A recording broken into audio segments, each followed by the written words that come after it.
Hello बच्चों, let's read the question. So the question over here says what is diapause and its significance. ठीक है, तो ये पूछ रहा है डायपॉज क्या होता है और इसकी सिग्निफिकेंस क्या है. तो डायपॉज मतलब होता है कि जब एक ऑर्गेनिज्म अपनी ग्रोथ को पॉज कर दे, वो भी अनफेवरेबल कंडीशन में, और जब फेवरेबल कंडीशन आए अपनी डेवलपमेंट वहीं से शुरू करे. मान लीजिए कि एक ऑर्गेनिज्म है ए, ठीक है, ऑर्गेनिज्म है ए, इस ये ग्रो कर रहा है but suddenly, not suddenly but मान लीजिए ग्रेजुअली बहुत ज़्यादा अनफेवरेबल कंडीशन आने लग जाती है. ठीक है, ये क्या करता है, अपनी ग्रोथ को एकदम रोक देता है. ठीक है, फिर जब फेवरेबल कंडीशन आती है फिर अपनी ग्रोथ को कंटिन्यू करता है, बट ये कंटिन्यू इन द सेंस वहीं से शुरू करता है जहां उसने रोक दिया था. लेकिन जब मैं कह रही हूँ कि इसने ग्रोथ को रोक दिया तो मतलब इसने कंप्लीटली रोक दिया होता है. ठीक है, उस टाइम पे कोई ग्रोथ नहीं होती है, अपनी पूरी ग्रोथ रोक देता है ये. So diapause is a condition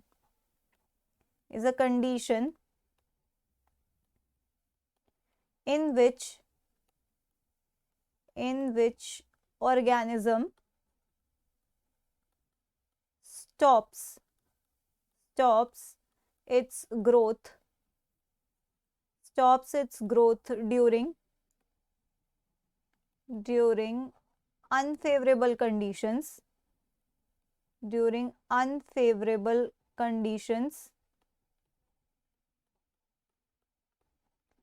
You would rather write in it is a condition in which organism pauses its growth. Pauses its growth during unfavorable condition and continues growing during favorable condition.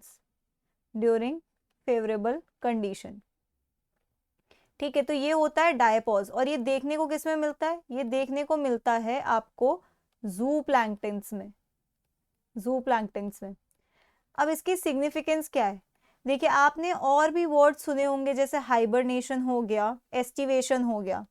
Hibernation और aestivation, इसमें क्या होता है, organism अपनी जो metabolic rate है उसको एकदम डिक्रीज कर देगा, मतलब लेस एक्टिव हो जाता है विंटर्स में और लेस एक्टिव हो जाता है समर में. लेकिन यहाँ आप देख रहे हो क्या होता है, लेस एक्टिव हो जाता है, ग्रोथ को पूरा रोक नहीं देता, पॉज नहीं कर देता, स्टॉप नहीं कर देता, बस स्लो कर देते हैं. ठीक है, यहाँ पे क्या होता है, स्लो हो जाता है, पर यहाँ पर क्या हुआ, पूरी तरीके से पॉज ही हो जाता है, कुछ होगा ही नहीं आगे. यह है डायपॉज. इसकी सिग्निफिकेंस क्या है, इसकी सिग्निफिकेंस सिंपली ये है कि ये आपको कह सकते हो कि जू प्लैंक्टन को थ्राइव करने की एबिलिटी देता है. जू planktons are able to thrive over unfavorable conditions. Unfavourable condition में क्या कहते हो आप, सरवाइव कर सकता है. ठीक है, तो ये इसकी सिग्निफिकेंस है. So that's it for the question. I hope you understood it well. Best of luck.